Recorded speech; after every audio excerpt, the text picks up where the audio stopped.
and good evening and welcome to another lecture of the FARRE series. And today we are actually going to discuss not CNS infections, but we are going to discuss miscellaneous infections, right? So in miscellaneous topics today, we are discussing congenital infections, oncogenic viruses, zoonotic infections, some vectors also, right? Because you always tend to get confused between tick is caused by what, tick causes what, mosquito causes what, which mosquito causes what, then mites, etc., right? Then you have the bioterrorism agents, how to remember them because that itself is a short note, and scabies. Scabies, which is an ectoparasitic disease, okay? Ectoparasite. What is ectoparasite? The one which stays outside on the outer surfaces, right? So these are all the topics that we are going to discuss today. If you have joined us, do drop a hi in the chat box and let's begin the session without any delay whatsoever. All right, guys. So we are going to start talking with congenital infections, right? So good evening, good evening. All right. So today I have not planned to cover those two infections, but I can give in the end of the class, I can give a brief description of what to write in those topics. All right. Good afternoon. Chaliye ji. So when I say congenital infections, so we have a beautiful mnemonic to remember all the congenital infections. Okay. What is this mnemonic? This is the mnemonic. What can you see? There is a torch and on top of that torch, there is a chicken. Okay. So what is this? This is a torch per chicken. So actually, let's write it like torches per chicken, right? Torches per chicken is our mnemonic to remember all the congenital infections.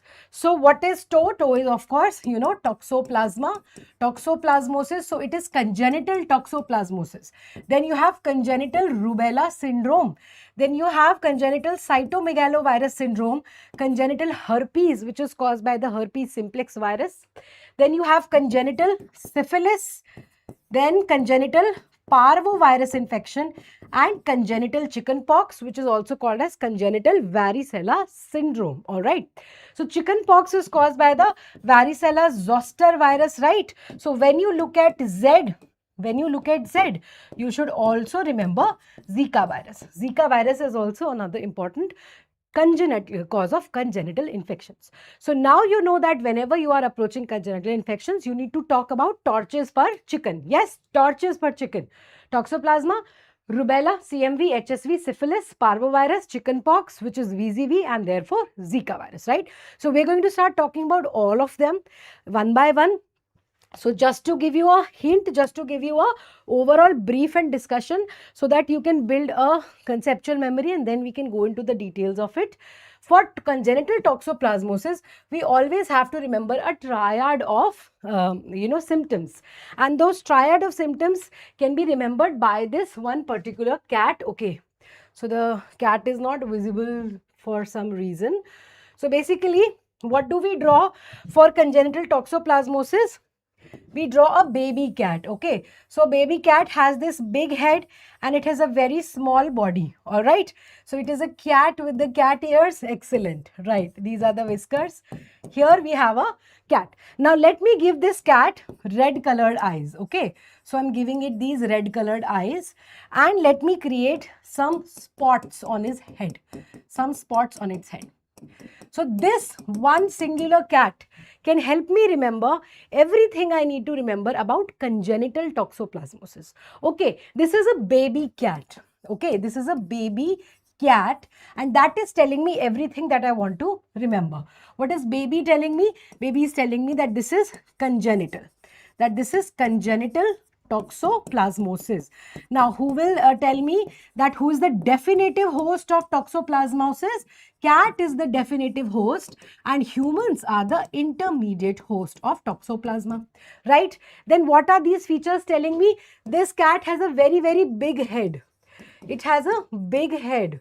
Okay, and I can see some red colored eyes. So it has the it has the red eyes, and I can also see these spots on the head. So it's a spotted head, spotted head. All of these things will tell me, yes, chorioretinitis, intracerebral calcifications, and hydrocephalus. This is what this is telling me. So from big head, I can remember hydrocephalus. What can I remember? I can remember hydrocephalus. From red eyes, I can remember chorioretinitis. Chorioretinitis.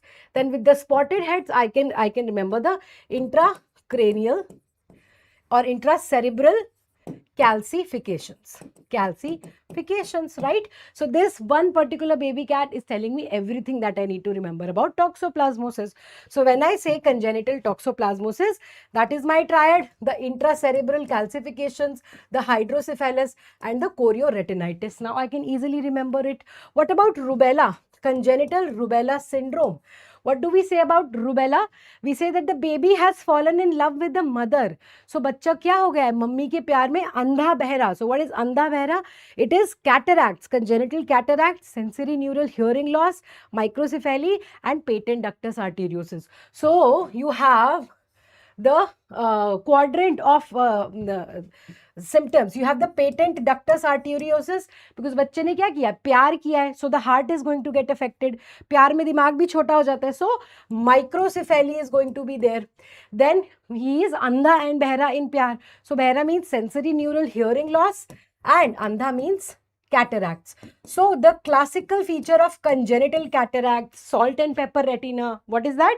That is your rubella, which is congenital rubella syndrome, right? Then CMV. It is very easy to remember the features of CMV.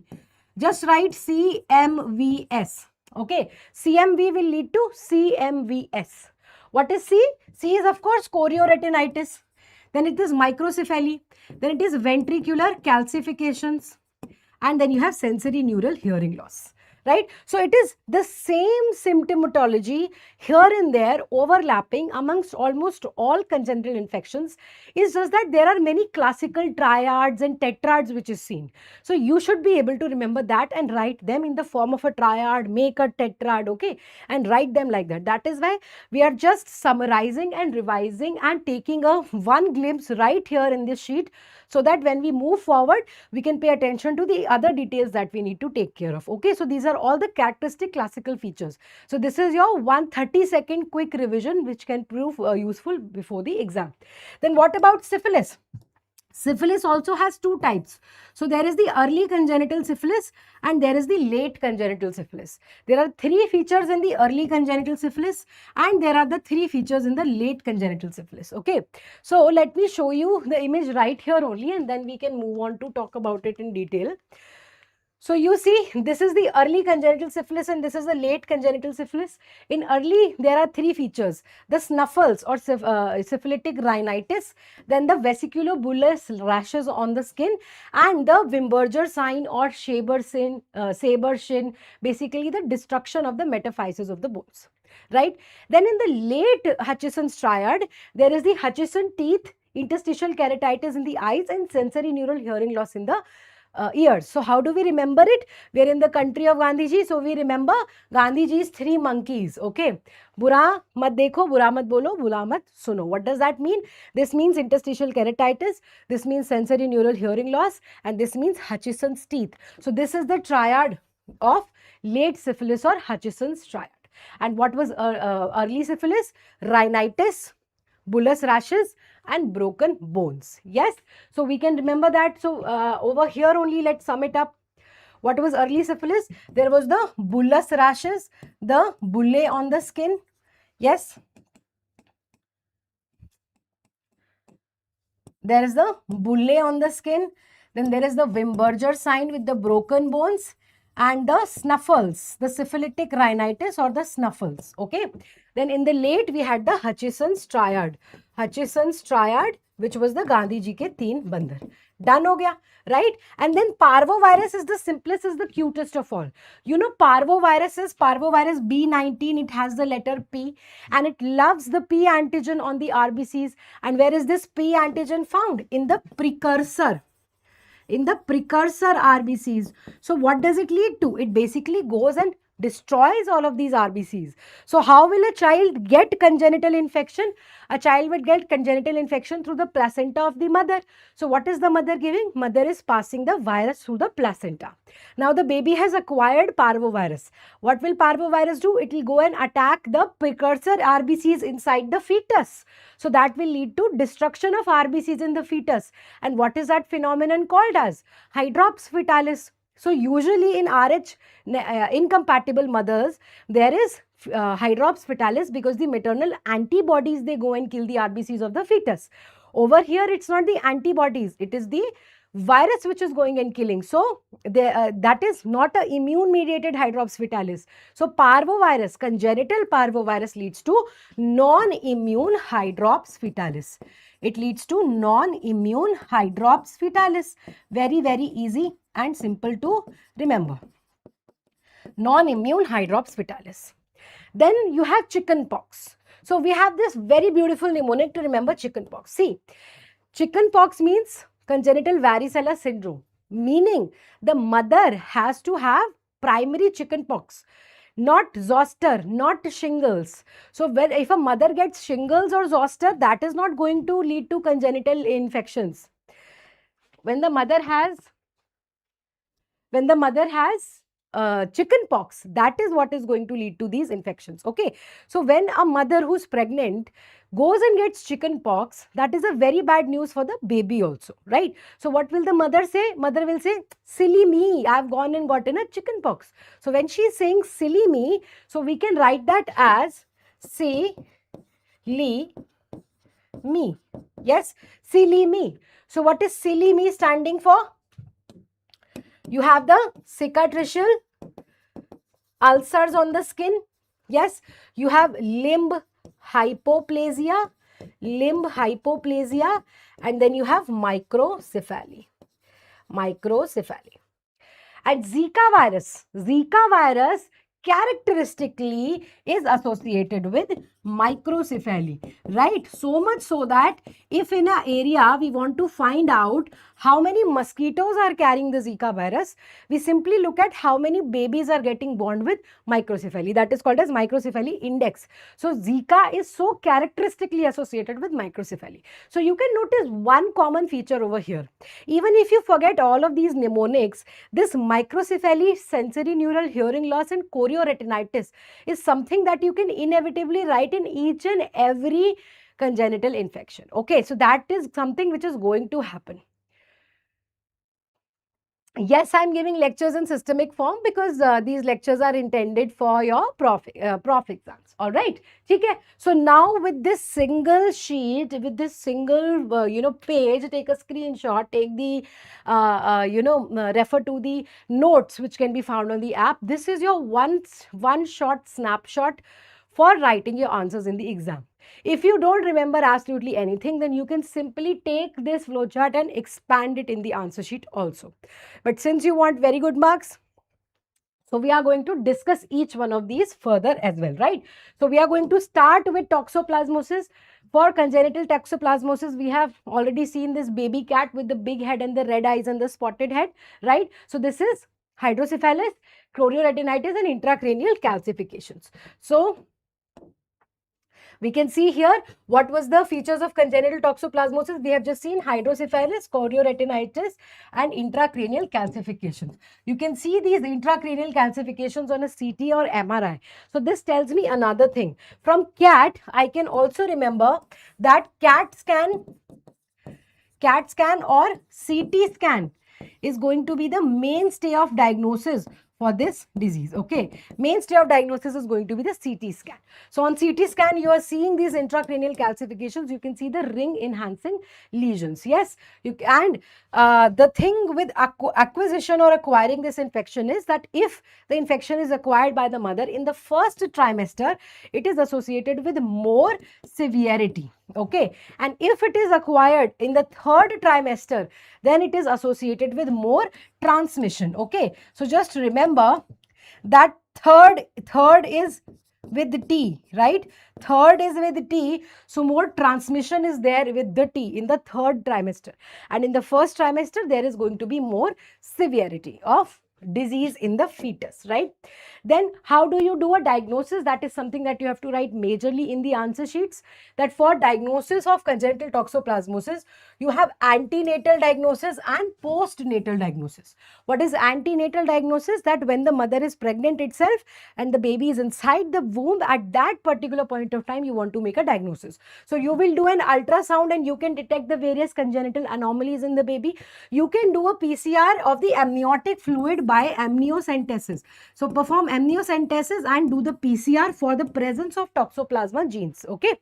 Then postnatal diagnosis is after the baby has been born. So from the cord blood or from the placental cord blood, we can take out the parasite. Which are the three stages of toxoplasmosis? There is the tachyzoid stage, there is the bradyzoid or the tissue cyst stage, right? Bradyzoid or the tissue cyst stage, and there is the oocyst stage. Oocyst stage. So where is oocyst found?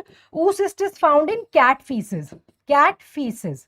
Where is bradyzoid found? It is found as a cyst inside the tissues, right? And where is tachyzoid found? It is found in the blood, CSF, or in the body fluids. So what do you think you're going to find in the cord blood or the placental blood? Of course, the tachyzoids of the parasite, right? So over here, you can detect the tachyzoids.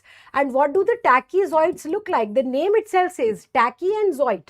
Tachy means fast. So it's a fast moving parasite. That is why it is floating about in the blood and CSF, and the name is toxoplasma.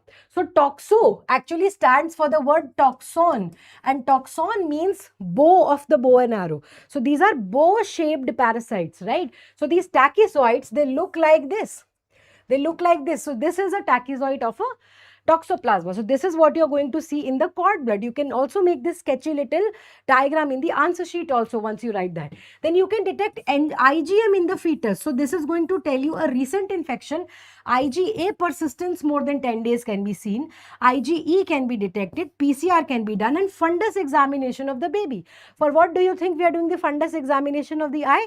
To detect chorioretinitis, obviously. You see, that is why every time a baby gets born, the ophthal people, they come and they do the fundus examination of these babies. Why? To find out whether there is chorioretinitis. See, Sabin-Feldman dye test can be performed on these particular tachyzoids. So Sabin-Feldman dye test is performed on living tachyzoids. So first of all, you have to extract the tachyzoids from the placental blood, then put them on the slide on the petri dish, then pour the stain, then pour the serum of the patient.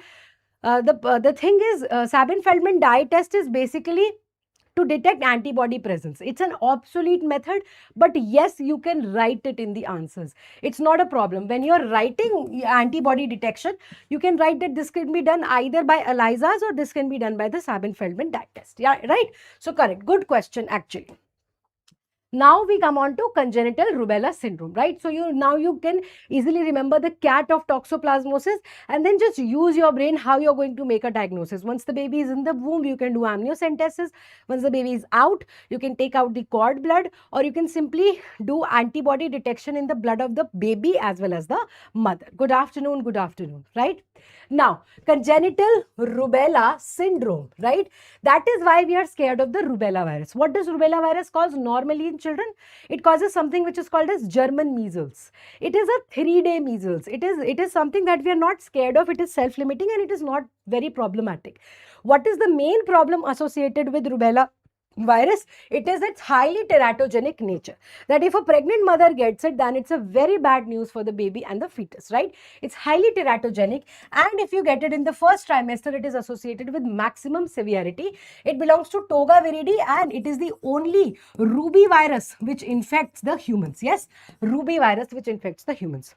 So what was our mnemonic? Bachcha pyar mein andha behra. So he is sensory neural hearing loss, means behra.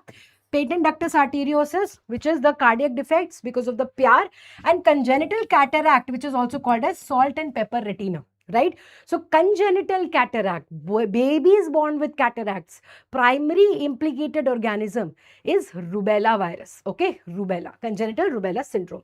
So you will see cataracts, PDA, microcephaly, sensory neural hearing loss. Then you will also see the blueberry muffin syndrome.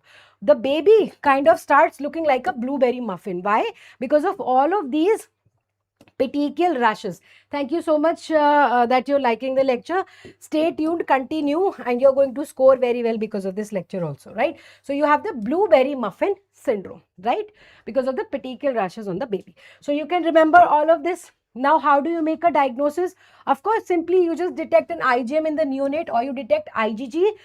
What is IgG? Persistence of IgG beyond 9 months. Okay, that is what you want to see. Isolation of the virus from the throat swab, urine, or the CSF. Now, it makes sense, obviously, that it can be detected from the CSF because of all the cerebral abnormalities. You're welcome, you're welcome. And it can be detected from the urine because the virus gets shed in the urine.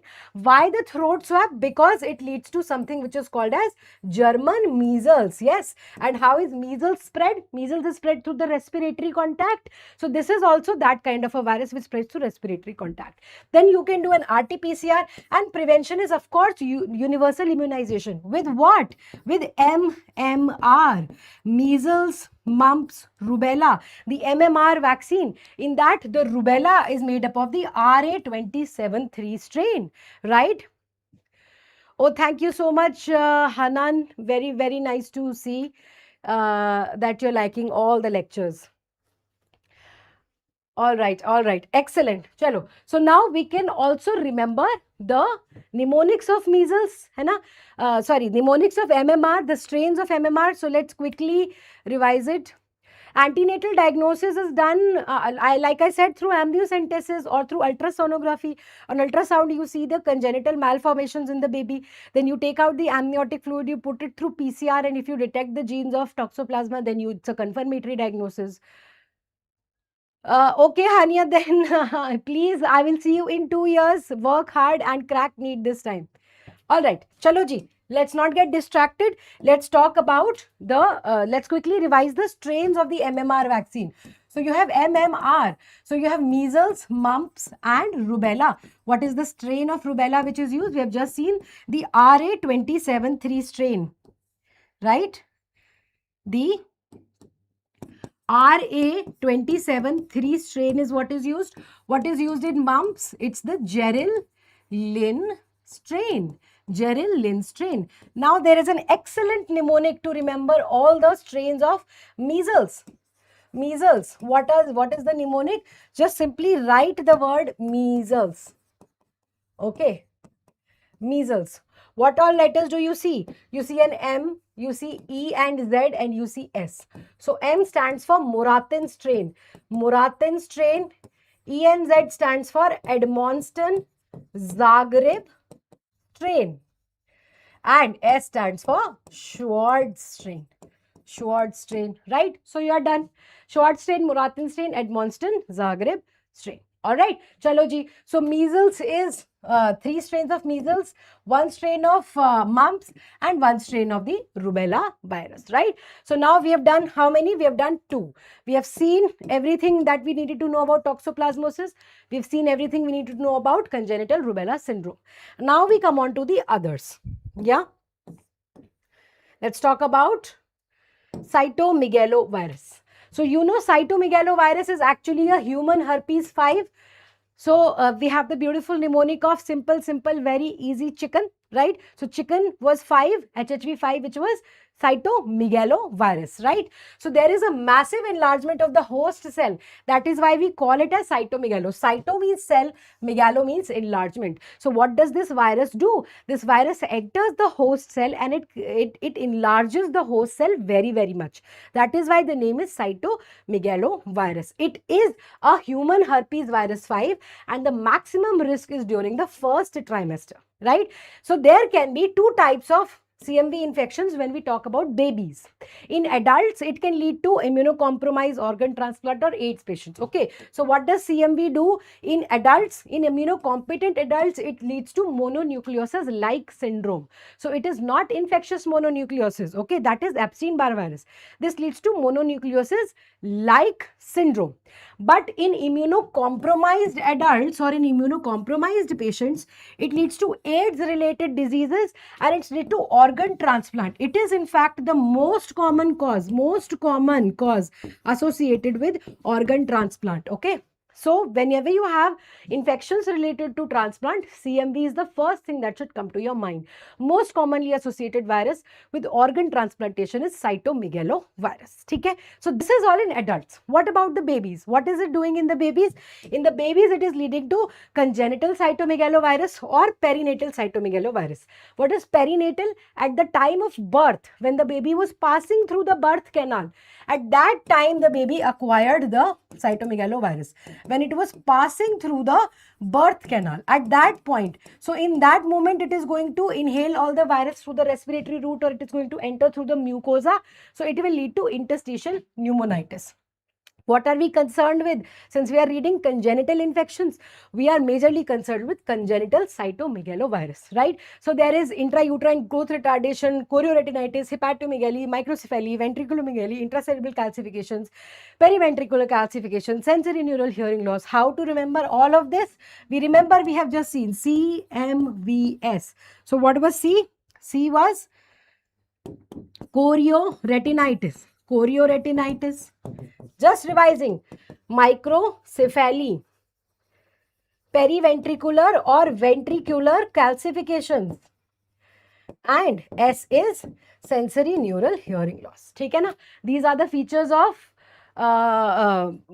congenital cytomegalovirus. चलो, then how is the transmission happen in CMV? Close contact, blood transfusion, organ transplant, transplacental and sexual contact. Because the virus is shed in all of the body secretions and all of the fluids and also present inside the blood.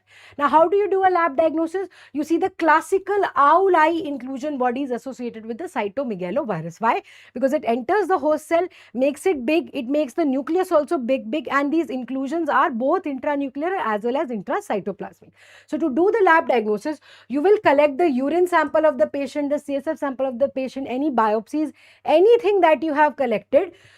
You are going to see the inclusion bodies in this. Yes, every virus inside the patient sample or inside the tissue of the host shows the inclusion bodies. And which type of inclusion bodies are shown by it? Both intranuclear as well as intracytoplasmic inclusion bodies are shown by the cytomegalovirus, right?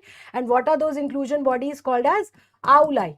Owl-eye inclusion body is a characteristic feature of CMV. Now, owl-eye is not just inclusion body. It is also a cytopathic effect of cytomegalovirus. So, I took the urine sample of the patient. I took any body fluid for that matter. And when I put that under the microscope, I saw the owl-eye inclusion bodies. Then I took the virus, I put it on a tissue culture flask in the virus cell isolation in my lab. Yes. And in the human fibroblast cells, it showed me the cytopathic effects.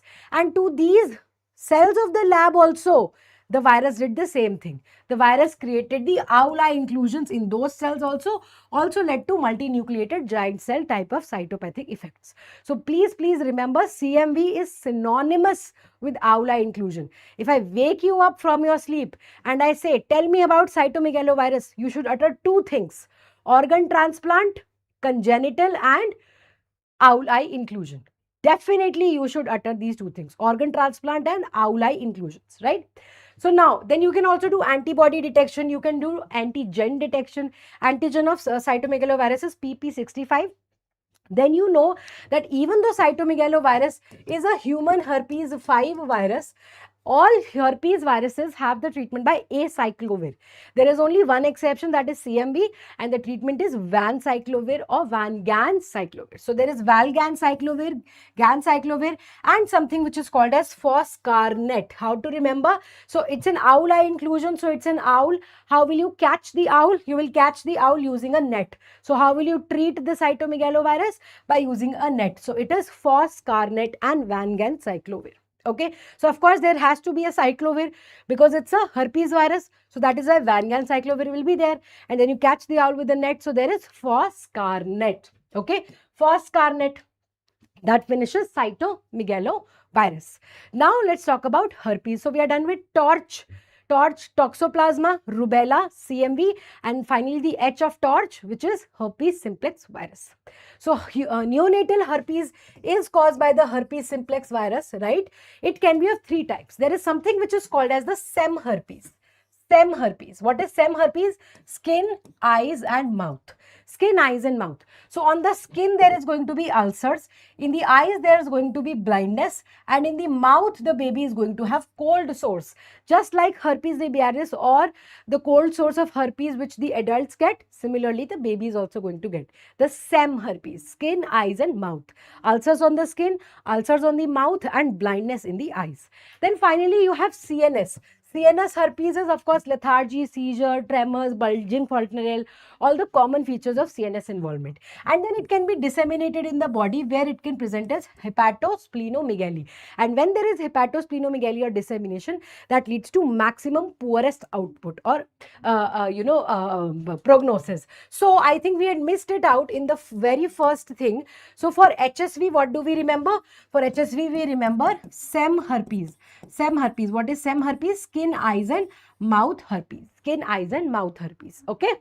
Excellent. Now, first let's talk about the viruses and then we'll come on to syphilis. Okay. So now let's talk about chickenpox. Congenital varicella zoster virus or congenital varicella syndrome. This is chickenpox. This is also called as congenital varicella syndrome. What happened here? The mother went and got the chickenpox. So she said, "See, me." Yes. So silly me. There is the cicatricial scarring of the skin. There is the hypoplasia of the limbs, limb hypoplasia, and there is the microcephaly. Okay, I can't see the microcephaly. These are the three things that you must remember about chickenpox. So what has happened here? Mother had gotten varicella zoster, primary infection during pregnancy. So mother has gotten chickenpox for the first time ever in life during pregnancy, and that is leading to your congenital varicella syndrome inside the baby. Now, what is neonatal varicella? Please understand, I am using two terms. I am saying congenital varicella syndrome. Okay. And then I am saying neonatal varicella. There is a difference. These are two different things. Both are acquired from the mother only. But over here, the baby is born with birth defects with this silly me. Okay. And over here, the baby is born with chickenpox. Baby has chickenpox over here, even though he has gotten it from the mother. However, there is going to be a lot more CNS involvement in this kind of a chickenpox. So when we say neonatal varicella, when does the child acquire neonatal varicella? The timing of acquiring the infection by the mother is what is important. If the mother gets the infection in the third trimester, more than 5 days before delivery, then mother has the time to develop antibodies, and these maternal antibodies, they protect the child. Okay, so now the child will be protected. But if the child's kismat was very kharab and the mother ended up getting the infection less than 5 days before delivery or around 2 days after delivery, then there was not enough time for the mother to develop antibodies. So mother is not able to pass passive protection or passive immunization to the baby. So now baby will only get the virus, and that will lead to very high, very poor prognosis, neonatal varicella, associated with more than 30% mortality with this virus. Okay, so remember, congenital varicella syndrome and neonatal varicella, they are two different things, because in congenital varicella syndrome, the mother is getting the infection during the first or second trimester of pregnancy, but in the neonatal varicella, it is somewhere around delivery. Okay, and the 5 days is what makes all the difference in the life of the baby. Then, like I had said, parvovirus binds to the P antigen on the precursor erythroblasts. yes, on the precursor RBCs and leads to the non-immune hydrops vitalis.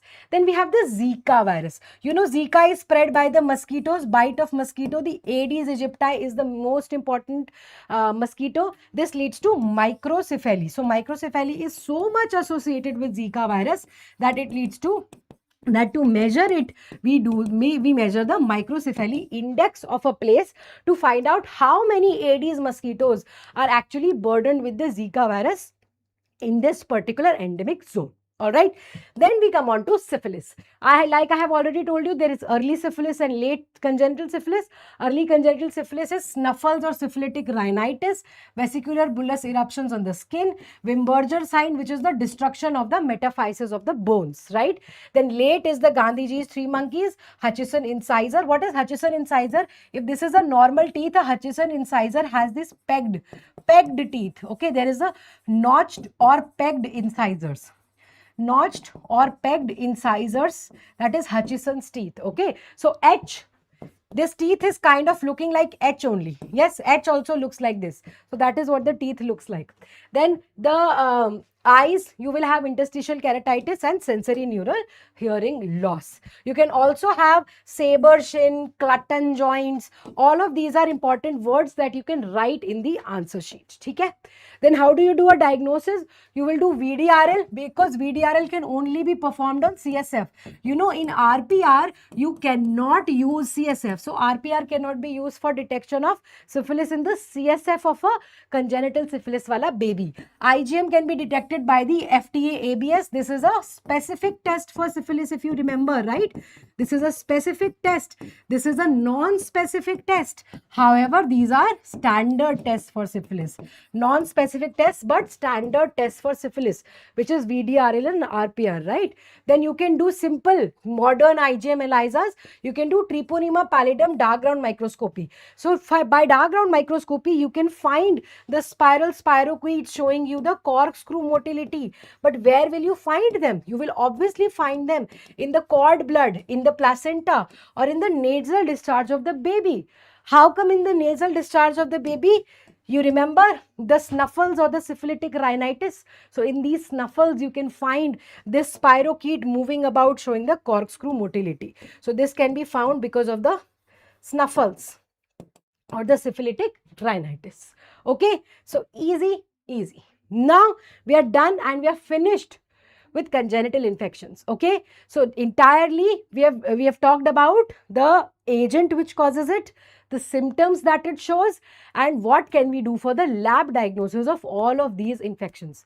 Of course, cord blood, amniocentesis, PCR, as well as IgM antibodies inside the fetus remain a common answer for all congenital infections, because it obviously makes sense that to do the diagnosis, you can detect IgM antibodies in the fetus at the in the beginning, or you can detect the presence of the virus in the amniotic fluid of the mother. Okay, and of course you can do ultrasound to see all of these congenital anomalies in the fetus as the fetus is forming, right? So this is obviously a constant answer that you will write in all. Any special or specific things, those I have told you. For example, if you don't write Aula inclusion body in cytomegalovirus, you lose marks. You straight away lose marks. Okay, so you must write that. Now let's come on to oncogenic viruses or viral oncogenesis. Now there are certain viruses which are cancer causing viruses. Okay, so they enter your body. They also lead to a primary infection that they cause. Then eventually they become latent inside your cells. They go and hide and sleep in some of the cells of your body. They're over there. They are sitting for many years. And now they are going to start churning out these cancer causing proteins. This is what is viral oncogenesis. A virus infects your body, goes and sits inside the cell of your own body, stays latent there for many years, starts producing important genes and proteins which start to turn your cells cancerous. So eventually that virus leads to cancer. For example, Epstein-Barr virus. Epstein-Barr virus is human herpes virus 4. It causes infectious mononucleosis, also called as the kissing disease. Okay, so usually you acquire the virus in teenage because of salivary contact, and you get fever-like syndrome. Okay, what is infectious mononucleosis? There is fevers, there is lymphadenopathies. Okay, not much goes wrong in the body. But now the virus will go and sit inside the B cells of your immunity, your own B cells, immune cells, and it will stay latent for many years. After 20-30 years, it will reactivate. It will start producing oncogenes, meaning cancer causing genes. It will modify the cellular structure of your cells and cause Burkitt's lymphoma, Hodgkin lymphoma, non-Hodgkin lymphoma, B cell lymphoma, oral hairy leukoplakia. So many cancers it will lead to in the future. Right? That is what viral oncogenesis works like. So there are many such viruses which can cause these cancers. Another example, hepatitis virus. So hepatitis B and C, you will acquire, it will affect your liver first. So there will be deranged liver enzymes, there may be cirrhosis of the liver, but eventually after some years it can also progress to hepatocellular carcinoma. Right? One such example of a bacteria is H. pylori. We have just read it yesterday. H. pylori will do what? H. pylori will cause peptic ulcer disease primarily, but over time, because of the VAC-A and CAG-A, it will lead to oncogenesis, and there will be gastric adenocarcinoma because of a bacterial infection. So this is oncogenesis by the microbes. Viruses may constitute the major chunk of oncogenic potential, so that is what we are majorly going to talk about. So when I talk about viruses or oncoviruses, there is a very easy way to remember it. A simplest hack I will tell you. Just simply start right now, you start enumerating each and every virus that you know whose name starts with the letter H. Okay, so what are these? These are the H viruses. These are the H viruses. So tell me all the viruses you know from H. So let me just write a bunch of H's here. So of course, you have the human herpes viruses. Amongst the human herpes viruses, you have human herpes 4, which is Epstein-Barr virus. You have human herpes virus 8, which is also called as Kaposi's sarcoma virus. So this leads to Kaposi's sarcoma. Excellent. Then with H, who can forget HIV? So HIV related cancers are there, right? Then there is a close cousin of HIV, human T-cell lymphotrophic virus, which is the HTLV1 virus. Then everybody always remembers the human papilloma virus. Human papilloma virus leads to cervical cancer. That is why recently Government of India has also approved vaccine to be included in the national immunization schedule. The Gardasil 4, yes. Then you have the hepatitis. Which hepatitis? Hepatitis B and hepatitis C. What will they cause? They will cause hepatocellular carcinoma. Right? So, can you think of any other virus from H? Actually, we have covered all. We have covered human herpes, human papilloma, hepatitis, HTLV, HIV. All H viruses are covered. So, all of them will cause cancers. Then finally, you have one guy which is not H, which is in fact your Merkel cell polyoma virus. Merkel cell polyoma virus. Okay, this is MCPY. Merkel cell polyoma virus. This is extra. Rest all are the H viruses which cause oncogenesis. Basically, there is a normal cell. These viruses, they induce tumorigenesis or they induce oncogenesis, and the body starts producing these cancer cells. All right. So what are then you have to write about oncogenesis. Okay. The question will not only ask you about the viruses. Question will say write a short note on viral oncogenesis. So you have to talk about the pathway. You have to talk about how the pathogenesis occurs and how the viruses they lead to oncogenesis. So first of all, you have to understand that how does it happen, which genes are involved. भाई देखो simple सी बात है, there are certain genes inside the body of all of us who have the potential of becoming cancerous. What are they called as? Proto-oncogenes. Now proto-oncogenes are not abnormal genes. They're very much normal genes. They're very much the growth promoter genes. They're very much essential for our life. If we don't have proto-oncogenes, we will not be able to survive. Okay, so these are essential for the survival of human beings. These are essential genes. These are essential normal genes inside the humans or the host.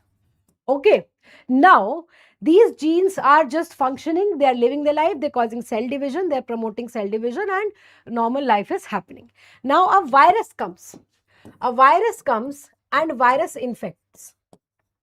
Virus has its own oncogenes, meaning virus has a certain set of genes which have the ability of turning somebody else cancerous. I will give you a very beautiful analogy, okay? How somebody turns into a smoker, how somebody who is a smoker, they turn the other person also into a smoker. Similarly, these viruses, they turn a normal cell into cancerous just in that manner. It's a beautiful analogy, and you will really understand that how these viruses are not any less than the humans. Okay, so the proto-oncogenes, they get acted upon by the viral oncogene. Yes, who is getting acted upon? The proto-oncogene, which is present inside our body, is getting acted upon by the viral oncogene, and now this proto-oncogene has converted to, this will convert to a cellular oncogene or a cancerous oncogene. Okay, now this will cause cancer. This will develop and form the cancer, right? So what has happened? There was this proto-oncogene in a normal cell. Any cancer-causing agent, any virus enters, it converts this proto-oncogene into an activated oncogene, which leads to a cancer cell production. This is the normal flow of how this happens. Okay? Next, we have to talk about proto-oncogenes. Proto-oncogenes, they promote cell growth, which is essential for the life. They are present normally in all of us. They are present normally in all of us. Now you tell me, if the virus, अगर virus को cancer करवाना है, if the virus has to cause cancer, वो क्या करना चाहेगा? What will it want to do? It will want to increase the expression of these proto-oncogenes, right?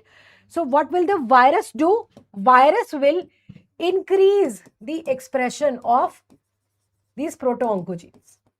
And all of the negative feedback in our body, the police which is roaming about, the virus will want the police to stay quiet. The virus would want that the negative regulators should stay quiet. तो कौन कौन से हैं? Tumor suppressor genes होते हैं हमारी body में. There are some genes whose whole job is to suppress any cancerous cells. Okay, they are anti-oncogenes.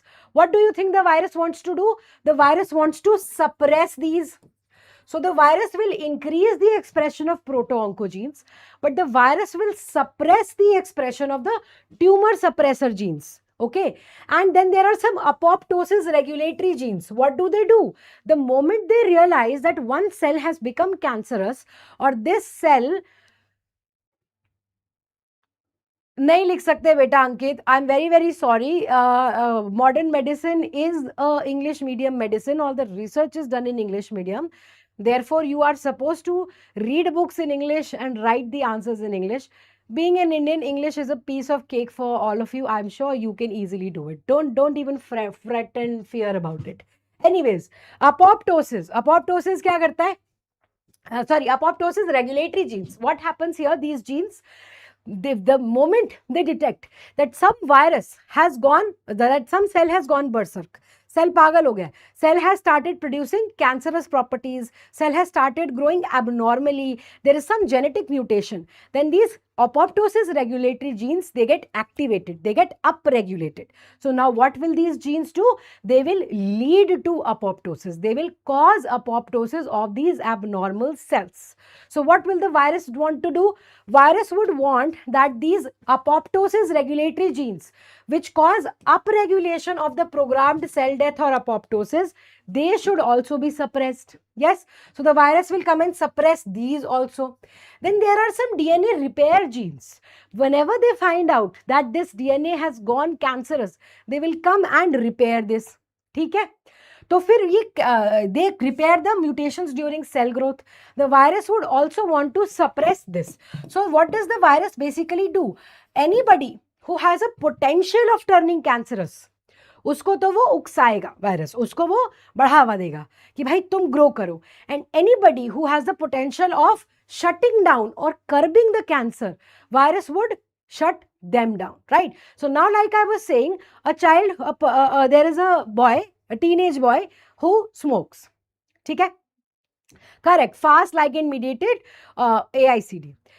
Now, there is a child who smokes. Okay. He wants his friend to also start smoking. So, first of all, he will identify a friend जिसके chances हैं कि he will turn into a smoker. A friend who has tumor suppressor gene, apoptosis regulatory genes, or DNA repair genes, that friend will never convert. So he will not even try to convert that friend. The friend who has proto-oncogenes, the child will go and try to convert that person into a smoker. Now, to successfully establish cancer, to successfully establish the smoking habit in this friend, इस बंदे को क्या करना चाहिए? इस बंदे को एक तो उसके साथ लंबे टाइम तक दोस्ती करनी पड़ेगी. Okay, so there has to be a long-term friendship which has to be established first. So first of all, the smoker will establish a long-term friendship with this new teenage boy. Secondly, every time he smokes or they smoke, they have to hide from mummy. They have to hide from the mother. So they will hide from mummy. Mummy should not catch them. Class teacher should not catch them. Otherwise, this habit will never form.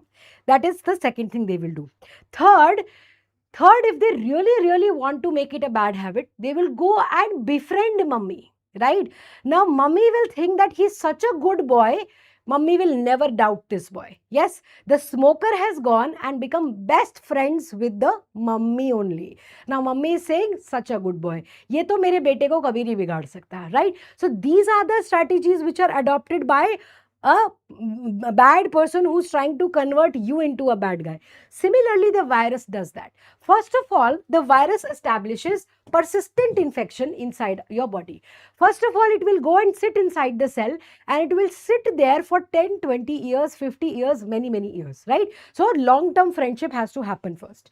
Then it has to evade the immune response, meaning evade mummy, hide from mummy. Don't let mummy see that we are smoking together. Then immunosuppression, mummy ko hi pata liya, right? You have suppressed mummy. You have told mummy that I am a good person. I am never going to give him bad habit. Yes. How do they do immunosuppression? They change their antigenic nature. They don't show their own face every time. They go and hide into the corners, right? So they are going to hide or sequester inside the tissues. Inside tissues. They are going to suppress antigen production, antigen expression on their surface. So now mummy or the host immune response cannot see the true face of the virus. The mummy cannot identify that this friend is actually a bad friend. Then integrated DNA with the host chromosome, meaning now they have entered inside the house. Your mummy only is giving him cigarettes and lighting cigarettes with him. अब mummy को भी बिगाड़ दिया है. This is what the long-term plan of a mastermind smoker going to work when he wants to convert you into a smoker and enter inside your house, right? Now that means the virus's DNA is integrated with the host DNA and now there is no way to identify these cells and now immune system cannot act, right? So just remember the smoker friend analogy. First he causes long-term friendship, then you hide in corners to smoke, then you suppress mummy, don't let her get angry. Thirdly, you go and convert mummy only into a smoker person. Okay, so integrated DNA with the host chromosome. Please write these sentences in the exam. The reason I have given so much time trying to explain you this with this analogy is you have to write all of these points. So write the point of proto-oncogene, tumor suppressor gene, apoptosis regulatory gene and DNA repair genes. And write the prerequisites for oncogenesis. Number 1, there has to be persistent infection, evade immune response, immunosuppression and integration with the host chromosome. Please write these 8 points in the answer sheet, right? So just remember the story of the smoker friend. Now let's quickly talk about the oncogenesis of a few viruses and then we will be done with oncogenic viruses. So what was HTLV? Human T-cell lymphotrophic virus. Lymphotropic is telling me what? Lymphotropic is telling me that it has a love for the lymphocytes. किससे प्यार करता है HTLV? हमारे CD4 cells से. Like I had said, it's a close cousin of the HIV virus. HIV virus also goes and lives inside the cells with the CD4 receptors. HTLV1 also goes and lives inside the cells with the CD4 receptors, right? It is an RNA virus. It belongs to the same pookiest teacher. Thank you guys. Pookiest. Anyways, so genome has RNA virus. It is a close cousin of the HIV virus, है ना? HIV virus के पास क्या special feature था? It has 2 copies of single-stranded RNA, right? So these 2 copies of single-stranded RNA is what HTLV also has. It belongs to the retroviridae family. So of course it has the reverse transcriptase enzyme. It has the reverse transcriptase enzyme just like the HIV virus. So it's a close cousin of HIV. It has everything that is there in HIV virus. Lymphotropicity, affects CD4 cells, 2 copies of single-stranded RNA and reverse transcriptase enzyme, right? Then the tax gene. So अगर HTLV हो जाएगा तो tax देना पड़ेगा. What is the tax? Cancer ka tax. So tax gene is which promotes cell growth and ultimately leads to oncogenesis. So there is unstoppable, uncontrollable cell growth which happens, and as a result there is oncogenesis or cancer formation. So there are some AIDS defining cancers. Like I had said, what does HIV do? HIV by itself does not cause cancers, but HIV increases your chances of getting prolonged infection with these common cancer causing viruses. So अगर HIV होगा तो फिर Epstein Barr virus भी act करेगा. HIV होगा तो कापोसिस sarcoma virus भी act करेगा. HIV होगा तो फिर ह्यूमन पैपिलोमा वायरस भी प्रोलॉन्ग्ड इन्फेक्शन करेगा. So there are certain cancers which are related with full blown AIDS. If a person gets these cancers, then we can say for sure that he is having an advanced AIDS disease. Now the person has progressed from a simple HIV positivity to a full blown advanced AIDS. Okay, so it is the non-Hodgkin lymphoma when caused by Epstein-Barr virus, Kaposi's sarcoma when caused by the HHV8, and invasive cervical cancer when caused by human papilloma virus. That is going to define that the patient has gone into full-blown advanced AIDS. What is Epstein-Barr virus? Epstein-Barr virus is the one which causes infectious mononucleosis, also called as the kissing disease.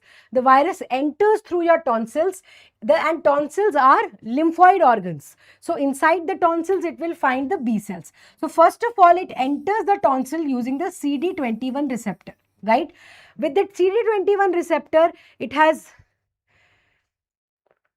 with the CD21 receptor, it has entered the tonsil, and now it has entered a B cell. Now it is sitting nicely inside this B cell and it has become latent inside here. Now this B cell has been converted into a immortal B cell. Okay, immortal हो गया मतलब अब cancerous हो गया है. It is due to activation of 2 important oncogenes. So there are 2 major important oncogenes, the LMP and IBNA. Okay, always remember LMP, IBNA. LMP and IBNA. What is LMP? It is latent membrane protein. What is IBNA? Epstein-Barr virus nuclear antigen. The 2 major antigens of EBV, LMP and IBNA, latent membrane protein, please remember this, and Epstein-Barr virus nuclear antigen. These are the ones responsible for causing your cancers. Ma'am, you are bromine without bro. Ma'am, you are mine. Okay, excellent. चलो आगे बढ़ते हैं. Okay, fine. HPV क्या है? Human papilloma virus, right? Human papilloma virus. This is what we try to detect in the pap smear of the ladies. So what does human papilloma virus belong to? It is a happy virus. Sorry. It is a happy virus, and you know what are happy viruses? They are the double-stranded DNA viruses. So it is also a double-stranded DNA virus. So making the structure of human papilloma virus is quite easy. You simply draw an icosahedral symmetry, you simply draw double-stranded DNA, and that is all. It is a non-enveloped virus. Remember? You remember the naked PCR app or the PAP? What was the PAP? It was the viruses which were naked or non-enveloped, right? So papilloma virus was one such non-enveloped naked virus. So there is only a icosahedral nucleic capsid and no envelope on top. So drawing the structure is very, very simple. Now you have to look at the genome of the virus, and there are two important genomes or two important areas in the genome. One is the early region and one is the late region. Okay. One is the early region and one is the late region. What is early and late? These are the cancer causing, and these are the most important regions or genes associated with cancers. So E region has early region genes: E1, E2, E3, E4, E5, E6 and E7. This E6 and E7 is what is very, very important. These E6 and E7 are the ones which are going to cause cancers. And then you have what are they? They are basically some non-structural genes which lead to development of cancers. ठीक है? फिर L region होता है. L region में there is L1 and L2 which make the capsid, and these are the ones which are what we utilize in formation of vaccines. ठीक है? तो L1 हम use करेंगे vaccine formation में, वो उसका structure बनाएगा. It is a part of the late region of the genome. Then we will the E6 and E7 are the non-structural genes, but they are the ones which are responsible for causing cancers. So what are the oncogenes related with the human papilloma virus? These are E6 and E7. ठीक है? E6 and E7 are the genes related with cancer. अब ये कैसे करते हैं E6 and E7 cancers? Let's look at that. Just a minute. So these are important PYQs, but I don't want to distract you at this point. Okay. Right. So, HPV E6. What is E6 going to do? It will inhibit P53. Remember who is P53? It is one of the tumor suppressor genes. So you have two important tumor suppressor genes, P53 and retinoblastoma gene. Human papilloma virus specifically attacks these two tumor suppressor genes, the P53 and the retinoblastoma gene.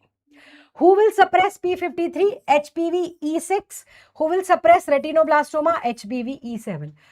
Please draw this flowchart in your answer sheets. Please draw this. This is must know, right? So HPV E6 inhibiting P53. As a result, there is inhibition of apoptosis. E7 inhibiting retinoblastoma gene. As a result, there is inhibition of growth arrest. So there is no growth arrest and there is no apoptosis happening. As a result, what will happen?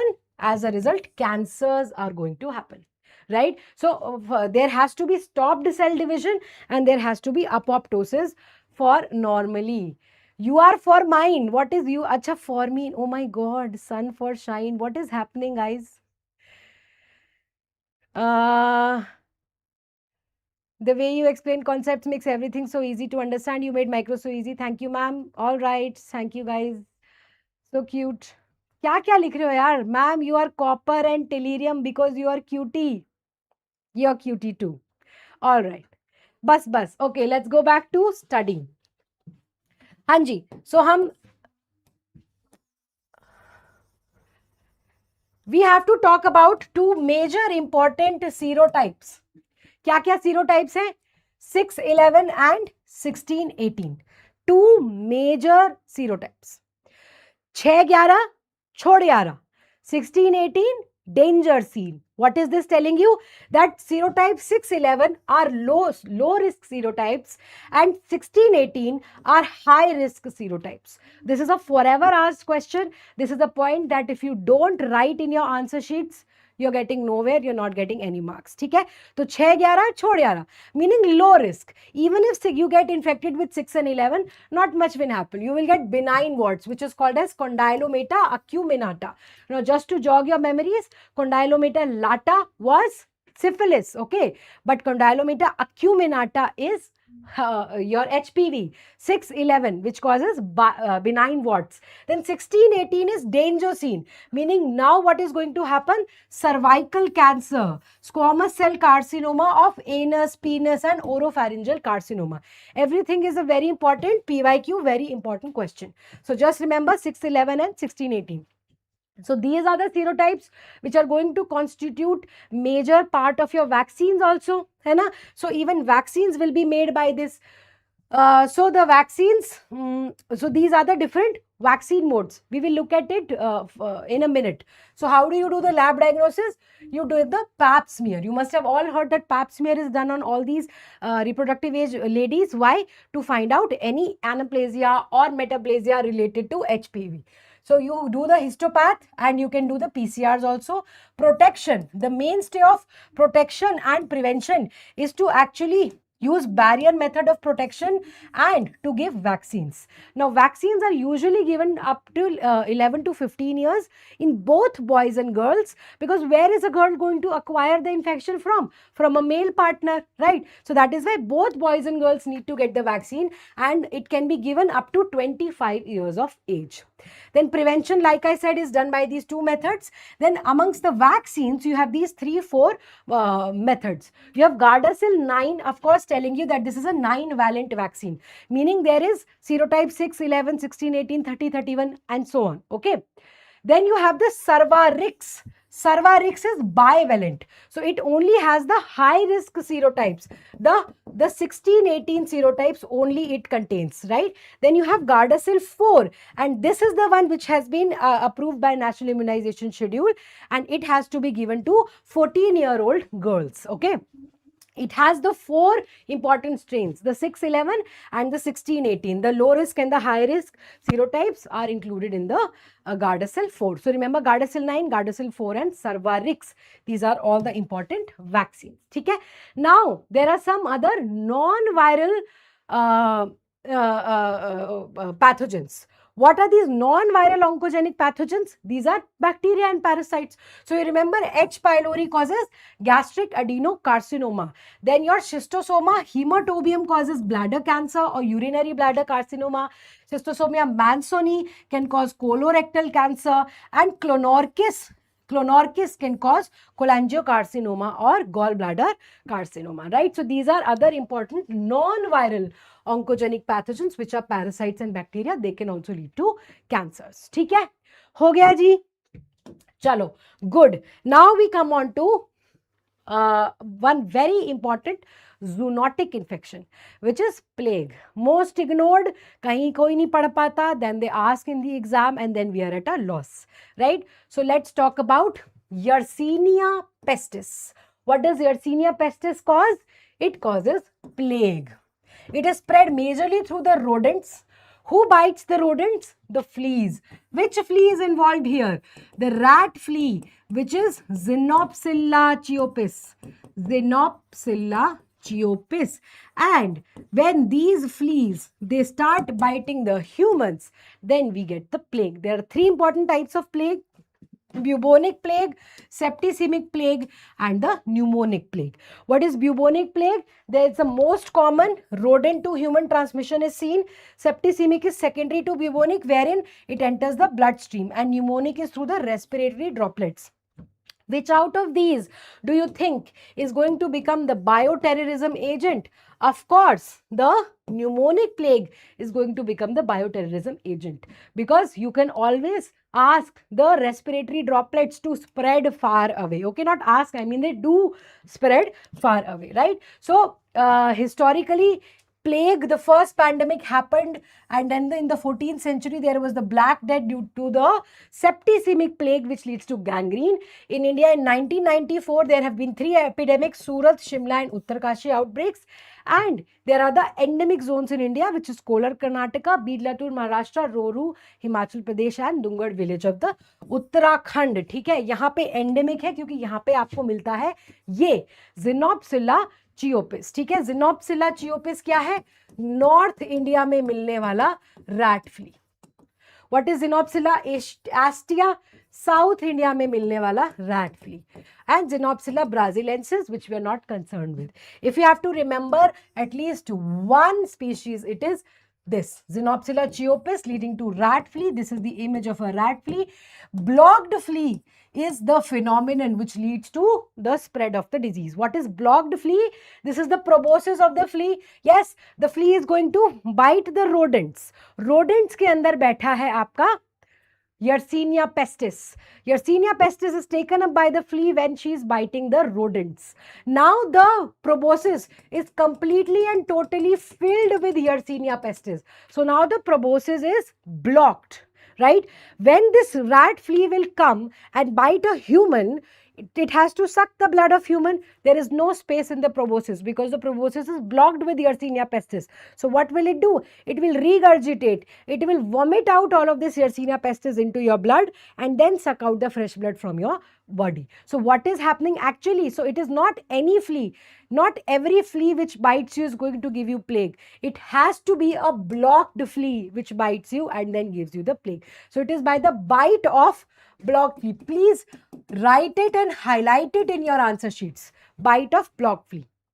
So to find out what is the load of plague in an area, why is it only endemic in certain areas, whether it can lead to epidemics, is there an epidemic going to happen soon enough, how do we find out? We calculate the Cheopis index of a place. That is, we find out that how many rat fleas per rat are there in this area. If Cheopis index is more than 1, then it is a big problem. This is a bad prognosis. Then this tells you that this zone is endemic for plague and it can lead to outbreak-like situation. That is called as the Cheopis index because of the Xenopsilla cheopis blocked flea. What is the mode of transmission? Bite of blocked flea. So what will bite of blocked flea cause? It will cause bubonic plague. Yes. Then direct contact. Direct contact with what? With the carcass of dead rodents. These rodents are dying because of this, right? So whenever lots of rats start dying in a place, we start to give out high alert for plague, right? Then inhalation. And by inhalation, you can get what? Pulmonary or pneumonic plague. Okay, pneumonic plague. Pneumonic plague. So like I said, there can be the 3 types of plagues. The bubonic plague, in which there is the painful buboes or inguinal lymphadenopathy. The septicemic plague, wherein you get the gangrene. And the pneumonic plague, wherein you get the chest involvement. Of course, the pneumonic plague is what gets used for bioterrorism. Alright. So in lab diagnosis, what will you collect? So depending upon which plague you are dealing with, you will collect the specimens. If you are dealing with bubonic plague, what will you collect? Lymph node aspirate, goes without saying, right? If you're dealing with septicemic plague, what will you collect? Blood specimen or any secretions or tissue biopsies. If you're dealing with pneumonic plague, what will you collect? Respiratory secretions, right? Swabs, or best is to collect bile specimen. Yes. Transport medium used is Carry-Blair. Carry-Blair medium is used for transport of samples. Chalo ji. Then direct microscopy mein you will do. That is not important here right now. All right. Chalo. Wesen stain. Wesen stain kya hai? This is the stain which shows bipolar staining. This shows bipolar staining. What is bipolar staining? This gives the characteristic safety pin appearance. Safety pin appearance. ठीक है ना? What is safety pin appearance? This is a bacteria. Takes stain on the 2 ends, bipolar stain and the safety pin appearance, which is seen on Wesen stain. So you all remember the pneumonic can be very high yield. So what was yield? Y was Yersinia pestis, which causes bipolar staining. So in lab diagnosis and direct microscopy, you can see bipolar staining. On culture, you can see the hemodigestion on blood agar. Hemodigestion on blood agar. Then what is very, very important to understand here? What is the motility of this bacterium? This does not show differential motility. Yersinia enterocolitica and pseudotuberculosis show your differential motility. Yersinia pestis, on the other hand, is always non-motile. Always non-motile. I hope we have written somewhere that it is caused by Yersinia pestis. Okay, yeah, Yersinia pestis. Okay, I thought I forgot to mention that. Chalo, theek hai. So what is the eye cute? Now this is a Nothing fermenter. Indole negative, citrate negative, urease negative, and TSI is also K by no change. So basically it does not cause any change. Which family does Yersinia pestis belong to? Yersinia pestis belongs to the Enterobacteriales family. So I always tell you, if whenever there is Enterobacteriales family, without thinking, just write that this guy is going to be catalase positive, oxidase negative, glucose fermenter, nitrate reducer, and on OF test, it will give me both fermentative as well as oxidative reactions. So without thinking, being an enterobacterial, all of this we can definitely write. Yes, it is always non-motile, and it has the protein capsule, the polydeglutamate capsule. Chalo, ho gaya. Now let's talk about bioterrorism agents. देखो, bioterrorism agents are classified into three categories. Category A is the agents which are the highest priority pathogens. They pose the greatest risk to national security. All of the loud ones are here. Anthrax, botulism, plague, tularemia, smallpox, viral hemorrhagic fevers, filoviruses. Then how to remember category A? So we have a mnemonic. We have, since category A is the most explosive, it's the loudest category. So you have ABP small TB, which is like an explosive news network. So ABP small TB. What is ABP small TB? Anthrax, botulism, plague, smallpox, tularemia, and all the agents of viral hemorrhagic fevers. So Ebola,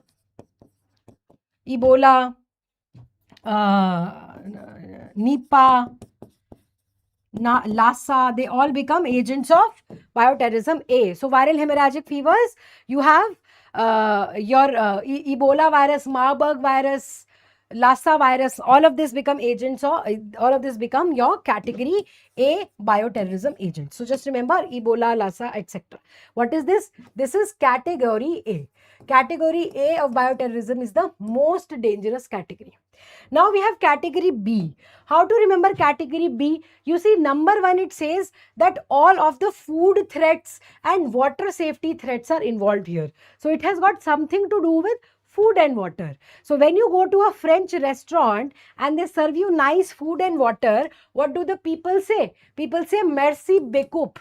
Merci beaucoup means thank you very much. So that is your mnemonic to remember all the category B agents. So first of all, you remember that everything related to food safety is involved here and everything related to water safety is involved over here. So food safety will means that where will your E. coli, especially EHEC O157H7 come? It is belong to category B. Where will Vibrio cholerae come? It will belong to category B. Where will Salmonella come? It will belong to category B. All of these are category B agents. Okay. Then you have merci beaucoup. So how to remember? Merci BQP. Right? Merci BQP. Easy now. So this is melioidosis. What is melioidosis?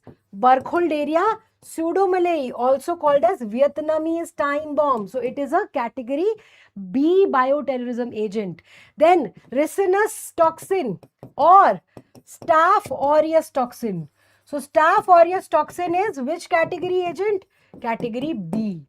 This is also category B. Then BCUP. What is B? B for brucellosis, which is in the cows. And then, yeah, brucellosis, which was from the Brucanthus cow, which causes disease, Mediterranean fever or Malta fever by the unpasteurized milk. And you have Q fever by the Coxiella burnetii. And you have psittacosis by Chlamydia psittaci, which is by exposure to the parrots. right? So this is Mercy Bikup, which is category B. Now you have category C. What is category C? Always category C is all the respiratory tract infections. So you will have Nipah, Hanta, COVID, influenza, MDR, TB, and yellow fever. They all belong to category C. So what is category C? Your respiratory illnesses all belong to category C. So Nipah, Hindra, COVID, SARS-CoV, MERS-CoV, yellow fever in India, and most importantly, MDR tuberculosis belongs to the category C of bioterrorism agents. So just remember ABP, loud TV, Mercy Bikup, and respiratory tract. These are the three categories of bioterrorism agents. Category A is the maximum risk and category C is the minimum risk. Category C involves all the new agents. That is why for India, yellow fever is a category C agent because it's a new virus for India. So everything which is evolving, everything which is emerging, everything which is new actually belongs to category C, and everything which is very, very highly dangerous, such as smallpox, which has been eradicated, if it comes back, that is a very dangerous situation. That is why it is category A bioterrorism agent, right? So we are almost towards the end. Let's do something. Let's quickly revise all of these vectors and what causes what. So amongst the mosquitoes, you have Culex, Aedes, Anopheles, and Mansonia, right? So how to remember? Culex sounds like cutex. So Japanese people are cute as a button. So Culex will cause Japanese encephalitis. Japanese encephalitis majorly, okay? Then Aedes causes almost everything. Aedes causes dengue, Aedes causes chikungunya, Aedes causes even your filariasis, but Wuchereria bancrofti majorly is by the Culex and the Anopheles. Okay? Then Aedes causes West Nile encephalitis. Aedes is going to cause absolutely everything which is not caused by the others. Anopheles, very, very importantly, is going to cause malaria, and it is also going to cause Wuchereria bancrofti filariasis. Okay, filariasis. Then you have Mansonia. We have a beautiful mnemonic to remember Mansonia. Remember Manmohan and Sonia. Manmohan Singh and Sonia Gandhi. Manmohan, Sonia. Where are they found? India. What is found in India? Brugia malay. Brugia malay, which causes filariasis. That is Mansonia species. So just so that you don't confuse it in exam, I'm giving you this way to remember all the mosquitoes. Then who is he? This is the tick. Tick. C and K. K stands for Cassonur forest disease. C stands for Creban Congo hemorrhagic fever. So these are two agents of viral hemorrhagic fevers. These are your ticks. Then tick also causes Rick mountain tick. So your Rocky Mountain spotted fever, Indian tick typhus, that is caused by the ticks, and your Lyme disease by the Borrelia burgdorferi. Yes, Borrelia burgdorferi is the Lyme disease. And your relapsing fever. Which relapsing fever? Endemic relapsing fever. Endemic relapsing fever by Borrelia recurrentis. Right? This is all spread by ticks. What about mite? Mite bite. Chigger. Chiggerosis. What is chiggerosis? Scrub typhus. Scrub typhus. And then you also have the rickettsial pox. Rickettsial pox is by the bite of the mite. Then louse. Whenever louse causes anything, that is called as epidemics, right? Lice से epidemics होते हैं. School में भी epidemics हो जाते थे whenever a child used to get a lice. So lice will lead to epidemic typhus and lice will lead to epidemic relapsing fever. Epidemic relapsing fever. Okay. Epidemic typhus and epidemic relapsing fever. Yes, Orientia Shushukamushi for scrub typhus. An epidemic typhus is Rickettsia provazicae because you had a pro-war soldier, right? And epidemic relapsing fever is Borrelia recurrentis. Borrelia recurrentis. You also have trench fever. Trench fever. What is trench fever? Bartonella. Bartonella quintana. Quintana. Okay, all of this is louse borne. Then rat flea. We have just seen Xenopsilla chiopis. Xenopsilla chiopis. What will rat flea cause? Rat flea will cause plague. Okay, by Yersinia pestis, and it will cause endemic typhus. Endemic typhus, which is by Rickettsia typhi. Rickettsia typhi. Okay, just to summarize all of the weird things in your head, just to summarize all of ectoparasites and all of these vectors, what do they cause? Okay, so this can be a last minute revision sheet very, very easily. Then you have scabies, right? What is scabies? Scabies is an ectoparasite. You will have intense itching in all of the body on the crusted Norwegian scabies also. This is what? This is a mite called as Sarcoptes scabii. What happens? Basically, human to human transmission happens. Mode of transmission is through the fomites. Through the fomites. So what happens? Bedding and clothing, etc. That is what transfers the infection to you. You have the lymphs or the larvae of this guy. They create burrows into the skin, right? So they are going to create burrows and live deep inside the skin, and that is where they are going to deposit or lay the eggs. And these legs will keep hatching and keep transmitting from person to person. This hatching of the eggs is what creates lots of intense itching inside the body. This scabies is caused by Sarcoptes scabii, which is an ectoparasite. It remains on the surface of your body. ठीक है ना? Next, lab diagnosis में what you will do? You can take skin biopsies or you can take skin scrapings and you put it under the microscope and you look at this guy. Who is this guy? This is your Sarcoptes scabii. This is Sarcoptes scabii. Right? What is the treatment? Permethrin. You ask the person to literally bathe from head to toe in permethrin ointment, and you do UV drying or sunlight drying of all mattress and beddings, because that is how it spreads, by sharing bedding and mattress. Okay? Done and done. Like, so homework is that somebody was asking ocular infections and ear infections. Even though it is not commonly asked, but you can go and refer to it. So for majorly your ocular infections, you are going to have the contact lens keratitis, which is spread by a acanthamoeba, which is the free-living amoeba, and Pseudomonas, right?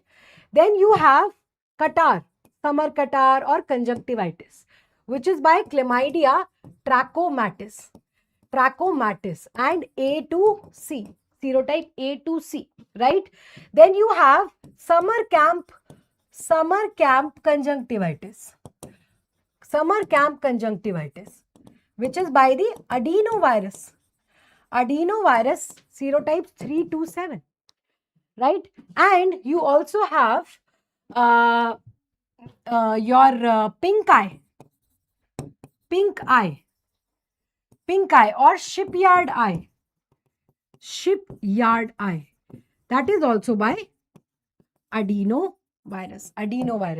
And yeah, then amongst the ear infections, if you want to write an answer on ear infections, then otitis, malignant otitis externa or otitis media is Pseudomonas. Both of them are majorly because of Pseudomonas. The bacteria is Pseudomonas, right? Then you have something which is called as the swimmer's ear. swimmer's ear. So swimmer's ears ka one bacterial causes Pseudomonas, another bacterial causes Vibrio alginolyticus, which is a halophilic vibrio. Remember, swimming in the brackish waters leads to your swimmer's ear. So these are some things that you can write in the answers of ocular infections and ear infections, right? So in a nutshell, I have given you all the organisms. So what you can do now is you can go and quickly revise the lab diagnosis portions and some important features of these guys. Like for acanthamoeba, you can remember the wrinkle-shaped cyst and the spined trophozoite, Pseudomonas, the green pigment production and the exotoxin A production, Chlamydia trachomatis, important serotypes, the reticulate body, the elementary body, then adenovirus, the shape of adenovirus and lab diagnosis, and the G9P11 and G1P8 serotypes. Amongst this, you have the Vibrio alginolyticus, which is a 10% NaCl tolerating halophilic Vibrio, right? So since you had asked me to tell about this, I have just quickly told you what all to read and what all to write in these answers, all right? So since it was out of scope for this lecture, but we have quickly discussed these, so that is your homework. You can go and read about it, right? So that's it, guys. Thank you so much for attending. And this was FARRE. Hope you enjoyed all the sessions. Do watch all the lectures. Also watch 2025 FARRE, because I've not taken CNS and GUT this time, because that have been totally in-depth covered in 2025. So you go and watch CNS and GUT from the 2025 FARRE. All right, guys. Thank you so much for attending. All the very, very, very best for exams. There is just one thing that you need to keep in mind, is that be comfortable, be confident in exam. Don't be haphazard. Don't be all over the place. Don't be scared. Just know that you have read it. Examiner is only going to ask you that. Always remember one thing. The only reason you are not able to answer an exam is anxiety and overthinking and trying to impress the examiner too much. Don't worry. Even if the examiner has given you a googly question, take a deep breath and think, oh, I know this, because you have read all the concepts and the answer is hiding somewhere in between these concepts. So just with a calm mind, if you will approach it, you will come up with the correct answers, right? So practice, keep revising, keep reading. This is second year subjects are very high yield, not just for university, but also for NEET PG. So all the best, guys. Do well, and very soon I'll meet you all in celebrations. Thank you so much.